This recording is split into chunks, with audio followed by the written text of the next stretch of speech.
بسم الله الرحمن الرحيم. سال سائل بعذاب واقع للكافرين ليس له دافع من الله ذي المعارج تعرج الملائكة والروح إليه في يوم كان مقداره 50,000 سنة فاصبر صبرا جميلا إنهم يرونه بعيدا ونراه قريبا يوم تكون السماء كالمهل وتكون الجبال كالعهن ولا يسأل حميم حميما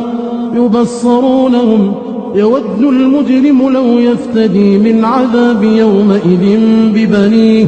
وصاحبته وأخيه وفصيلته التي تؤويه ومن في الأرض جميعا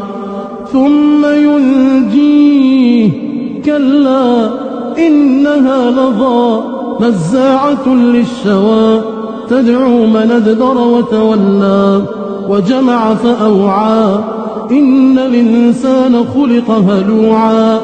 إذا مسه الشر جزوعا وإذا مسه الخير منوعا إلا المصلين الذين هم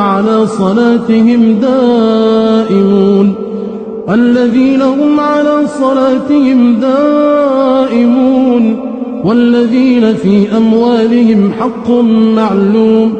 للسائل والمحروم والذين يصدقون بيوم الدين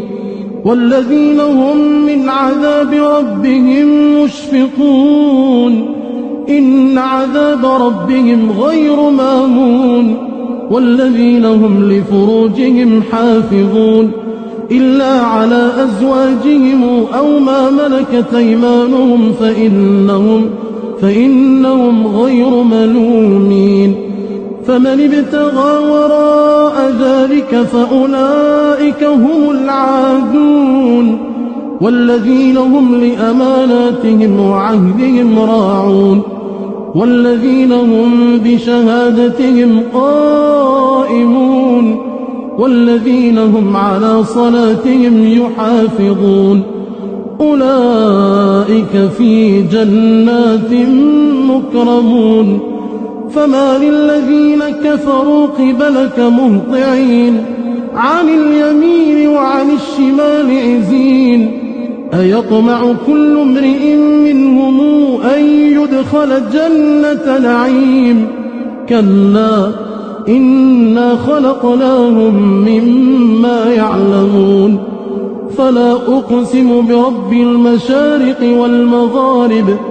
إنا لقادرون على أن نبدل خيرا منهم وما نحن بمسبوقين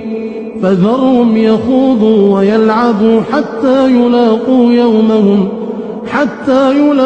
يومهم الذي يوعدون يوم يخرجون من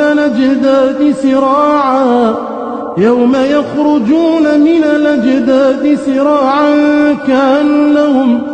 كأنهم إلى نصب يوفضون خاشعة أبصارهم ترهقهم ذلة ذلك اليوم الذي كانوا يوعدون